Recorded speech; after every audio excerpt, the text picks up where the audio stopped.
오늘의 성경 말씀은 마태복음 25장 14절부터 30절 말씀입니다. 또 하늘나라는 이런 사정과 같습니다. 어떤 사람이 여행을 떠나면서 자기 종들을 불러서 자기 재산을 그들에게 맡겼습니다. 그는 각 사람의 능력에 따라 한 사람에게는 5달란트를 주고 또 한 사람에게는 2달란트를 주고 또 다른 한 사람에게는 1달란트를 주고 떠났습니다. 5달란트를 받은 사람은 곧 가서 그것을 장사를 하여 5달란트를 더 벌었습니다. 2달란트를 받은 사람도 그와 같이 하여 2달란트를 더 벌었습니다. 그러나 1달란트를 받은 사람은 가서 땅을 파고 주인의 돈을 숨겼습니다. 오랜 뒤에 그 종들의 주인이 돌아와서 그들과 셈을 하게 되었습니다. 5달란트를 받은 사람은 5달란트를 더 가지고 와서 말하기를 주인님께서 5달란트를 내게 맡기셨는데 보십시오. 5달란트를 더 벌었습니다 하였습니다. 그의 주인이 그에게 말했습니다. 잘했다. 착하고 신실한 종아. 네가 적은 일에 신실하였으니 이제 내가 많은 일을 네게 맡기겠다. 와서 주임과 함께 기쁨을 누려라. 2달란트를 받은 사람도 다가와서 주인님께서 2달란트를 내게 맡기셨으니 보십시오. 2달란트를 더 벌었습니다 하고 말하였습니다. 그의 주인이 그에게 말했습니다. 잘했다. 착하고 신실한 종아. 네가 적은 일에 신실하였으니 이제 내가 많은 일을 네게 맡기겠다. 와서 주임과 함께 기쁨을 누려라. 그러나 1달란트를 받은 사람은 다가와서 말했습니다. 주인님, 나는 주인이 굳은 분이시라 심지 않은 데서 거두시고 뿌리지 않는 데서 모으시는 줄로 알고 무서워하여 물러가서 그 달란트를 땅에 숨겨두었습니다. 보십시오. 여기에 그 돈이 있으니 받으십시오. 그러자 그의 주인이 그에게 말했습니다. 악하고 게으른 종아, 너는 내가 심지 않는 데서 거두고 뿌리지 않는 데서 모으는 줄 알았다. 그렇다면 너는 내 돈을 돈놀이하는 사람에게 맡겨야 했다. 그랬더라면 내가 와서 내 돈에 이자를 붙여 받았을 것이다. 그에게서 그 1달란트를 빼앗아서 10달란트 가진 사람에게 주어라. 가진 사람에게는 더 주어서 넘치게 하고 갖지 못한 사람에게는 있는 것마저 빼앗을 것이다. 이 쓸모없는 종을 바깥 어두운 데로 내쫓아라. 거기서 슬피 울며 이를 가는 일이 있을 것이다. 아멘. 제가 이 비유로 벌써 여러 번 설교했습니다. 처음 설교한 건 아마 20년이 넘었던 것 같아요. 20년도 더 지난 오래전에 이 본문 가지고 말씀을 전한 적이 있습니다. 그때 기존의 전통적인 교인들이 교회에서 들어왔던 것과는 전혀 다른 내용이었고 또 정반대의 내용이었습니다. 그래서 좀 충격적으로 생각했던 분들이 많았습니다. 그런데 사실 그런 제가 그때 얘기했던 내용은 1990년대 한 중반부터는 이 신약 성서를 연구하는 사람들이, 특히 예수님의 비유를 연구하는 사람들이 내놓았던 새로운 해석입니다. 그렇게 굉장히 오래된 거죠. 지금부터 한 25년, 30년 가까이 된 그런 이야기입니다. 그 이후로 이 달란트 비유를 그렇게 해석했던 사람들이 많이 나왔고 또 그걸 가지고 논쟁이 붙어서 이 잘못됐다, 그렇게 보면 안 된다, 전통적으로 읽어왔던 대로 그게 맞다, 이런 양대 진영이 생겼어요. 그래서 이 양대 진영이 굉장히 많이 다투고 논쟁하고 그런 상태입니다. 그런데 제가 20여 년 전에 그 얘기를 처음 했을 때에는 처음 제가 그 얘기를 접해서 사실 좀 저도 충격을 많이 받았고 또 그 얘기를, 그렇다고 또 제가 그 얘기를 읽고 그 책을 읽고 바로 그 얘기를 한 건 아닙니다. 잘 생각을 해봤죠. 이게 과연 너무나 다르니까, 완전히 반대니까 이게 맞아? 논리적으로는 굉장히 일리가 있는데 워낙에 아직까지 읽어왔던 것과는 정반대니까 야, 이거 얘기해도 되나? 하는 생각도 했고, 이게 얼마나 많은 사람들이 이 해석을 존중하는지 하는 것도 살펴봐야 했고, 그렇게 여러 차례 많은 검토한 끝에 처음 얘기한 겁니다.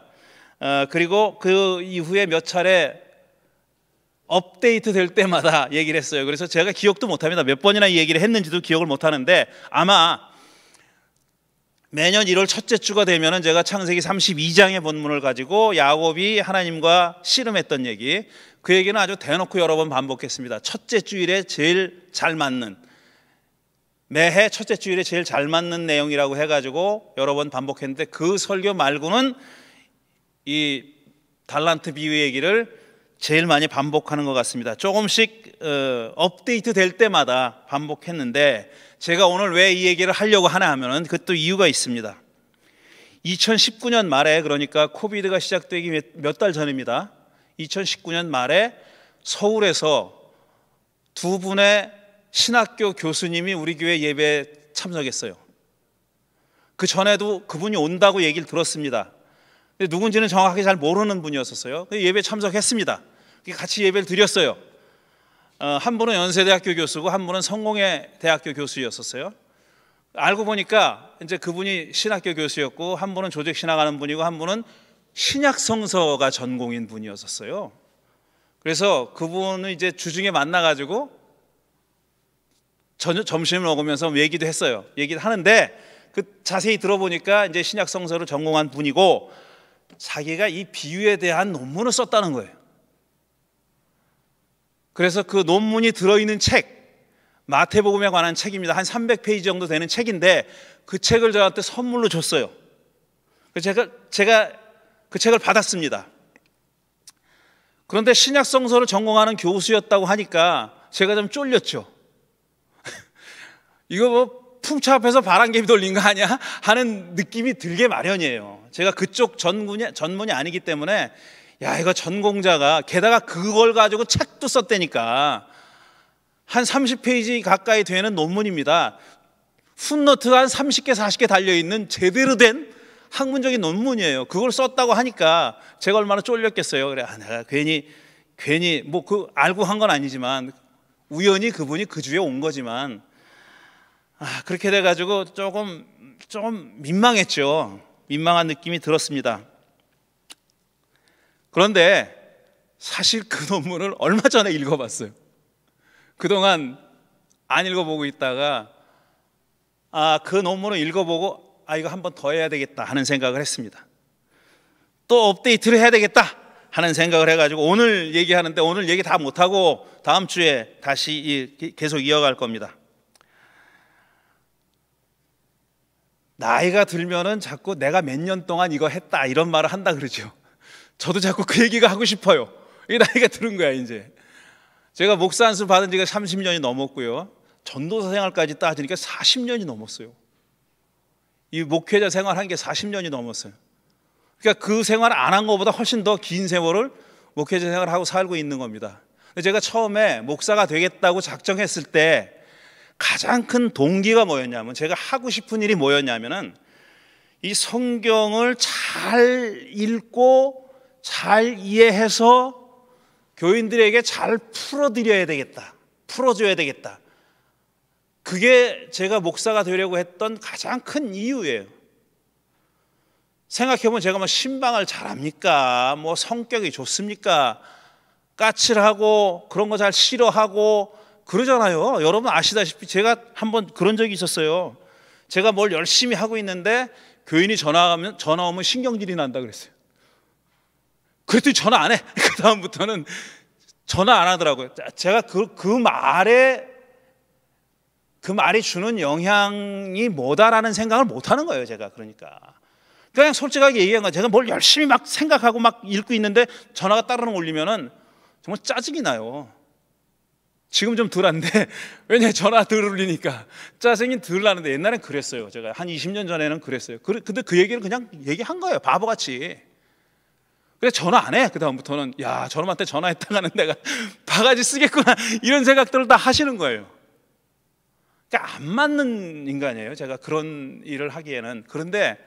그러니까 제가 저를 아는 거죠. 그러니까 내가 이거 할 수 있는 봉사는, 그러니까 목사로 살 수 있는 거는 성경을 잘 읽고 잘 이해하고 제대로 해석해서 교인들이 하나님이 뭘 원하시는구나, 또 예수님이 이렇게 말씀하신 거로구나 하는 것을 알려드리는 일이다 이렇게 생각하고, 저는 그게 좋았고 그 일이 저한테 맞는다고 생각했고 그게 좋았고 그래서 아직까지 하고 있는 겁니다. 그런데 제가 이분의 논문을 읽고 나서 가장 크게 든 생각이 뭐냐 하면은, 저는 성경이 본래 가지고 있는 뜻, 본래 의미했던 바를 잘 설명해 주는 게 중요하다고 생각했어요. 그게 중요하죠. 그러니까 본래 저자의 의도라는 거예요. 그러니까 성경이라고 하는 텍스트가 전달하고 싶어 했던 메시지, 그리고 그 메시지를 전달하고 싶어 했던 의도, 그게 뭔가 하는 것을 밝혀내는 일이 성경을 연구하는 사람의 할 일이다 이렇게 생각했어요. 물론 그렇게 생각하면서도 한편으로는 모든 텍스트는 그거를 해석하는 사람들의 생각이 그 안에 들어가 있게 돼 있어요. 내가 백지가 아니거든요. 해석을 하는 사람이 이미 성인이고 생각이 있는 사람이고 어떤 성향도 있는 사람이고, 신앙인이라면 신앙의 색깔도 가지고 있는 사람이에요. 그 색깔이, 그러니까 그 성향이, 그 사람이 가지고 있는 어떤 그 됨됨이가 해석하는데 반영되지 않을 수가 없습니다. 그렇지만 그걸 가능한 한 의도적으로 그걸 없애려고, 누르려고 생각해야 된다 그렇게 여겼어요. 그 생각은 여전히 가지고 있습니다. 그런데 그게 생각보다 그렇게 쉬운 일이 아니다라는 것은 조금 지금 점점 느끼고 있는 거죠. 내가 내린 해석이 나와는 무관한 이 텍스트가 말하고자 하는 거다라고 자신 있게 말할 수가 없게 된 거예요. 이제 그 안에는 내 생각이 많이 반영되어 있는 겁니다. 근데 이분의 논문을 읽고 나서 그런 생각이 더 들었어요. 그렇다고 이분이 논문이 흔히 많은 엉터리들이 하듯이 그렇게 막 엉터리로 지멋대로 해석했다는 건 아니에요. 그렇지 않아요. 굉장히 학술적인 논문이고 논리적이려고 애쓴 논문이고, 그리고 자기가 말하고자 하는 것을 뒷받침하는 증거들을 굉장히 많이 다양하게 가져다 쓴 논문이에요. 그러니까 좋은 논문입니다. 한마디로 얘기하면 괜찮은 논문이에요. 그런데 제가 그 논문을 읽고 느낀 가장 먼저 든 생각이 뭐냐 하면은, 이거는 그분에 대한 좀 비판이기는 한데, 벌써 결론이 내려져 있구나. 이 논문은 결론이 내려져 있고 그 결론에 맞추려는 그런 생각이 강하구나 하는 생각을 했어요. 그런 생각이 들었어요. 그 얘기는 좀 차차 할 겁니다. 그런데 어쨌든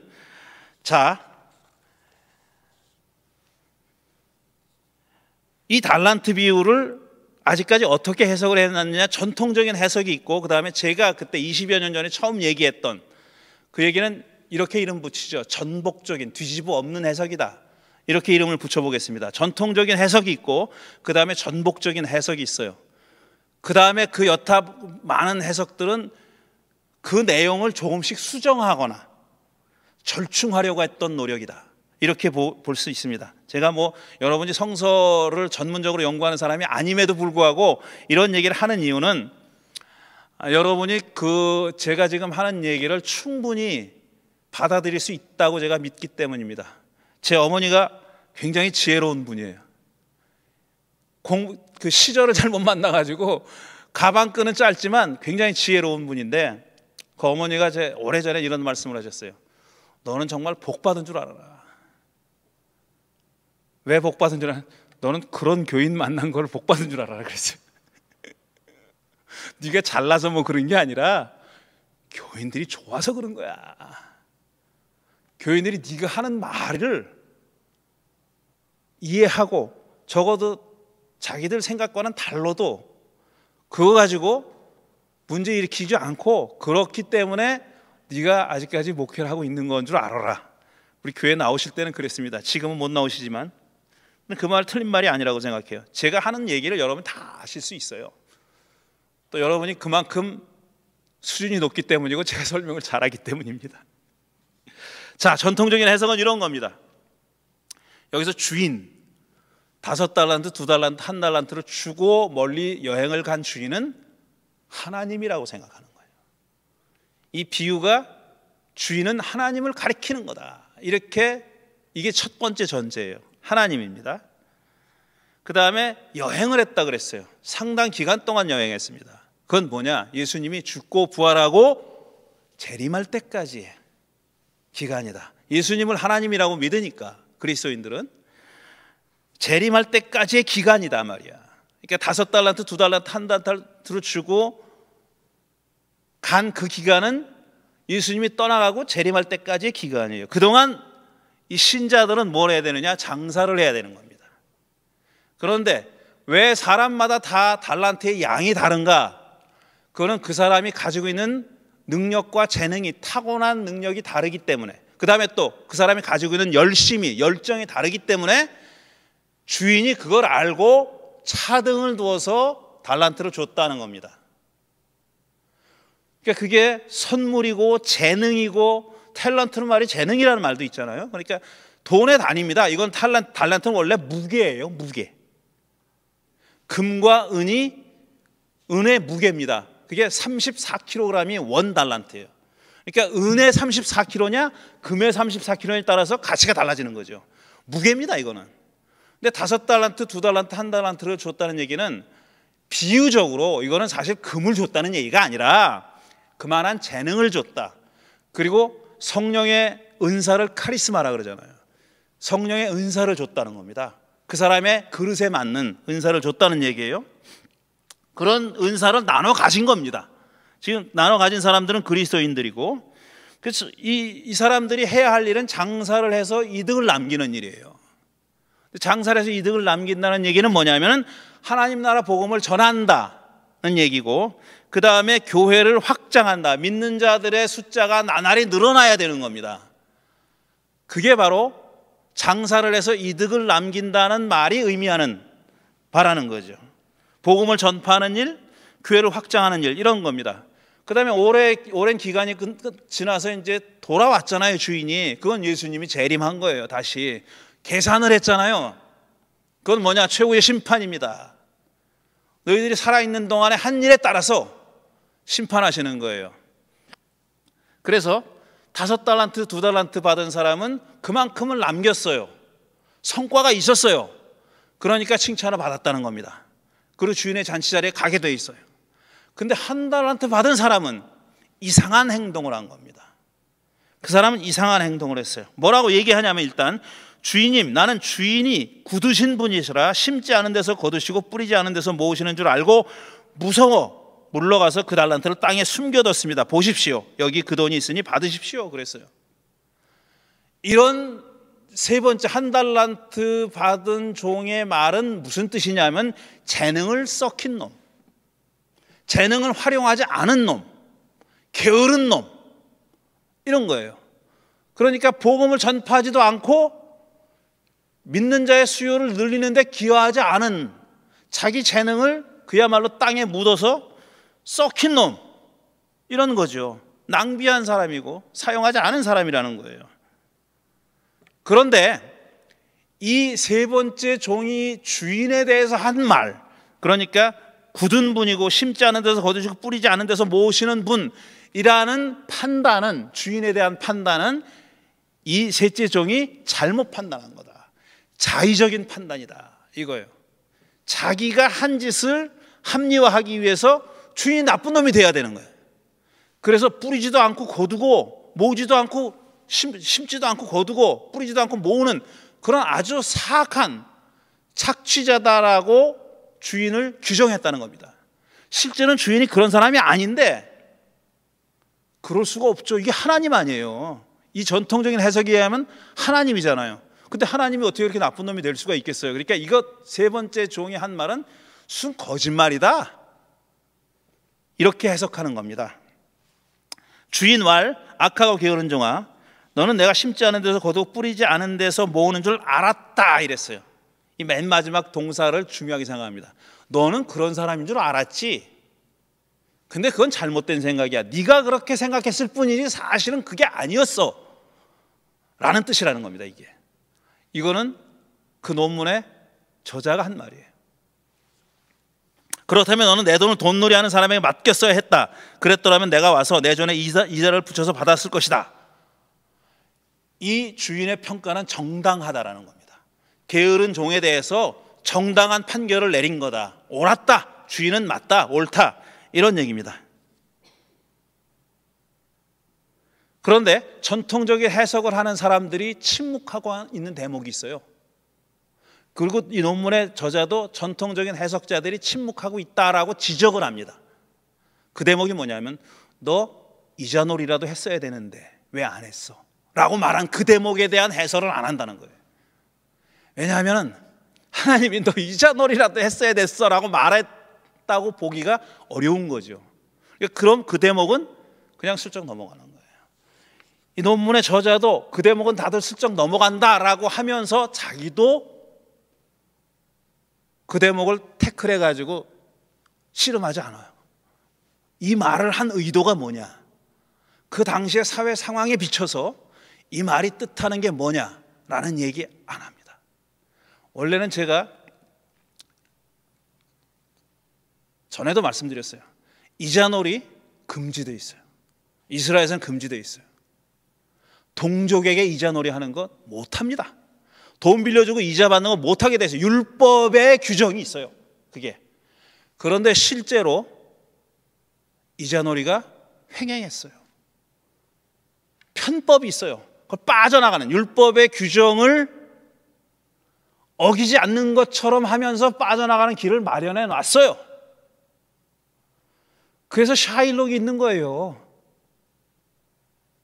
유대인이잖아요. 그 전통이 있는 거예요. 그 사람들도 대놓고 이자놀이 못하고 뒷구멍으로 하는 방법을 만들어 놨다고. 그래서 심지어는 지난 제가 성전에 대해서 얘기할 때 말씀드렸잖아요. 성전세를 걷어가지고 그걸로 이자놀이 했습니다. 제사장들이. 그리고 그렇게 성전세를 걷어서 뭘 했냐면 대제사장직을 사왔죠. 매관매직했죠. 로마 황제한테 가가지고 돈을 먹여가지고 나를, 그 다음에 내 자손을, 내 아들을 대제사장 자리에 앉혀달라고 했어요. 그런 짓이 횡행했습니다. 그러니까 이자놀이가 실제로 있었어요. 그런데 공식적으로는 못하게 돼 있는 겁니다. 그런데 이 비유에서는 주인이 대놓고 너 이자놀이라도 했었어야 돼 라고 얘기하는 거예요. 그러니까 침묵할 수밖에 없죠.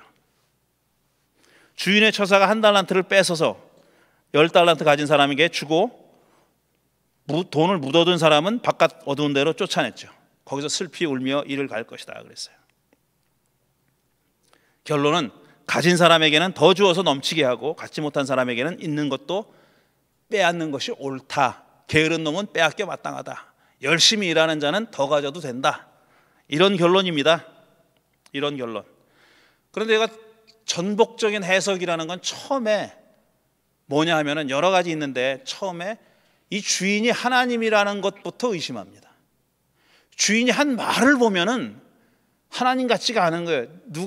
마태복음 25장에 나와 있는 이 비유만 가지고도 이게 하나님이라고 보기가 좀 어려운 거예요. 어려운 면이 있어요. 지금 얘기했듯이 세 번째 종이 말한 내용이나 아니면 거기에 대해서 주인이 응답한 내용을 보면은 야, 이게 청중들이 이런 주인을 하나님과 이렇게 동일시할 수 있었을까? 라고 의심할 수 있는 거예요. 야, 인마 너 이자놀이라도 했어야지 라고 하나님이 얘기했을까? 그 다음에 세 번째 종이 당신 굳은 분이요, 뿌리지도 않고 거두시는 분이다 라는 말을 부인하지 않았어요. 야, 인마 내가 왜 그런 분이야? 라고 하지 않고 넌 그렇게 알았지? 라고 얘기하죠. 그게 다예요. 딱 부인하지 않아요. 그러니까 이게 정말 주인이 하나님인가? 의심할 수 있어요. 그런데 거의 비슷한 내용의 비유가 누가복음에도 나옵니다. 돈의 단위만 달라요. 내용이 좀 달라요. 여긴 달란트인데 거기 문화야, 문화. 돈의 단위가 다르고 액수도 다르고 좀 다른데 가장 큰 차이점은 뭐냐면은 여행을 간 주인이 어떤 사람이냐면은 왕위를 사려고 갔다 그랬어요. 매관매직하려고 갔다라고 명시돼 있어요. 누가복음에는. 비유의 내용은 똑같아요. 많이 받은 놈은 또 받고 더 받고 덜 받은 게으른 놈은 쫓겨나는 거예요. 또 게으른 놈은 걔도 땅에 묻었어, 돈을. 그러니까 내용은 사실 똑같은 비유입니다. 같은 비유인데 주인을 소개할 때 왕위를 사려고 여행 간 놈, 이렇게 얘기해요. 그러면 그때 청중들은 아, 이거 누굴 얘기하는구나, 이거 윤석열이구나가 아니라, 그거는 요즘 얘기고, 아르켈라오라는 놈, 헤롯 대왕의 아들입니다. 아르켈라오라는 친구를 얘기하는구나. 알아요. 누구나 다 알아. 왕위를 사러 먼 길을 떠난 놈.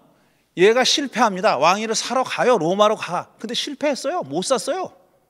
그래가지고 분봉왕이 됩니다. 일정한 조그만 지역만 다스려요. 자기 아버지가 다스리는 것을 다 지가 먹으려고 그랬는데 그거는 못하고 일부만 다스리는 왕이 됐어요. 분봉왕이라 그래요. 그걸 네 구역으로 나눠가지고 나눠줬거든요. 그 중에 하나입니다. 왕위를 사러 여행 간 놈 아르켈라오예요. 누구나 다 알아요. 그렇다면 마태복음 이야기를 들은 사람도 이게 하나님일 수 있을까 의심할 수 있다는 거죠. 거기서부터 시작하는 거예요. 거기서부터 시작해가지고 지금 주인이 한 말, 그 다음에 그 세 번째 종이 한 말과 주인이 한 말을 있는 그대로 읽어보는 거예요. 그게 전복적인 해석입니다. 그러니까 선입견을 우리가 그동안 들어왔던 것을 가급적이면은 묻어두고, 이 세 번째 종이 했던 것처럼 묻어두고 새롭게 읽어보자. 마치 처음 읽는 것처럼 읽어보자는 게 전복적인 해석이었죠. 한 가지만 얘기하고 다음 주에 더 얘기할 겁니다. 일단 이 얘기는 거의 판타지 같은 얘기입니다. 왜냐하면 돈의 액수가 전혀 비현실적이에요. 달란트는 지금 말씀드린 대로 34kg의 금이나 은입니다. 이게 한 달란트는 6,000데나리온이에요. 원 데나리온은 정규직 노동자가 하루 일해서 얻는 일당입니다. 물론 그 숙련도에 따라서 일당의 수준이 차이가 많이 나죠. 여기서도 많이 날 거 아닙니까? 옛날에도 그랬어요. 그런데 평균적으로 정규직을 기본적인 어떤 기술을 가지고 있는 사람이 하루 벌어서 얻는 돈이 원 데나리온이에요. 1데나리온이에요. 근데 1달란트는 6천 사람의 하루 일당이에요. 6천 사람의 하루 일당. 그러면은 한 사람이 그 돈을 받아서 한 푼도 안 쓰고 다 모아서 원 달란트가 되려면 16년 이상 걸려요. 근데 이게 5달란트잖아요. 그러니까 16 곱하기 5입니다. 16 곱하기 5예요. 거의 80년을 안 쓰고 모아야 5달란트를 모으는 거예요. 예수님의 이 비유를 듣는 청중은 계산이 안 되는 돈입니다. 이게. 그러니까 이거는 판타지다. 현실감이 전혀 없는 얘기다. 그래서 사실은 달란트를 돈이 아니라 어떤 재능이라고 해석할 수 있는 여지를 남겨둔 겁니다. 이런 판타지라는 것을 여러분 염두에 두시고, 그 다음에 전복적인 해석을 한 사람은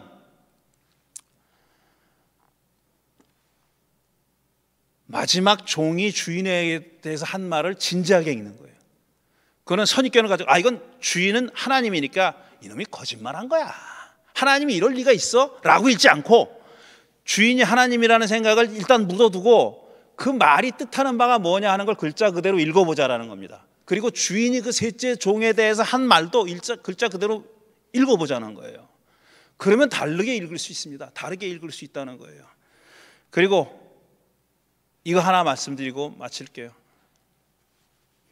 제가 처음에는 이 성경 이야기가 뭘 뜻했냐, 저자의 의도가 뭐냐, 텍스트가 어떤 메시지를 전하려고 하느냐를 알아보는 것이, 그걸 연구하는 것이 성서 해석자의 사명이고 할 일이다라고 말씀드렸잖아요. 그런데 하다 보니까 해석자의 생각이 안 들어갈 수가 없다라는 겁니다. 들어갈 수 있어요. 얼마든지 들어갈 수 있어요. 그리고 제가 지금 하는 얘기도 저의 입장이 들어가 있는 거고, 이 논문을 쓴 그 교수님의 글도 그분의 입장이 들어가 있는 거예요. 저도 어느 정도는 어떤 결론을 내놓고 얘기하는 거고, 그분도 그렇게 얘기하는 겁니다. 그거는 피할 수 없어요. 그렇다면 그렇다면 내가 미리 가지고 있어야 할 선입견이라고 불러도 좋고 지향이라고 불러도 좋아요. 뭐를 향하고 있는지, 뭐를 의도하고 있는지, 내가 지금 목사로서 아니면 하나의 신앙인으로서 내가 추구하고 있는 가치가 뭐다, 내가 궁극적으로 이루고 싶은 게 뭐다. 바울 같으면 그 십자가라고 그랬습니다. 바울은 내가 경주하는 사람이다, 나는 십자가를 보고 달려가는 사람이다, 이렇게 얘기했잖아요. 그런 그 지향, 궁극적인 가치라고 불러도 좋고 선입견이라고 불러도, 뭐라고 불러도 좋아요. 내가 한 신앙인으로서 지금 이 일을 하면서 궁극적으로 추구하는 게 뭐고 가치가 뭐냐, 저는 이런 생각을 가지고 하는 사람이에요. 종교가, 제가 지난주에 말씀드린 거예요. 종교가 아직까지 왜 살아있을까? 진화론자들은 종교가 도태한다 그랬어요. 가만 놔둬도 저절로 사라질 거라고 얘기했습니다. 근데 사라지지 않잖아요. 사라지지 않을 뿐더러 어떤 면에서는 굉장히 부침이 있지만 굉장히 융성한 시기도 있었어요. 종교 생각해보면 굉장히 불합리한 점이 많아요. 말도 안 되는 얘기를 많이 해요. 실제로 종교가 얼마나 황당무계한 얘기를 많이 합니까?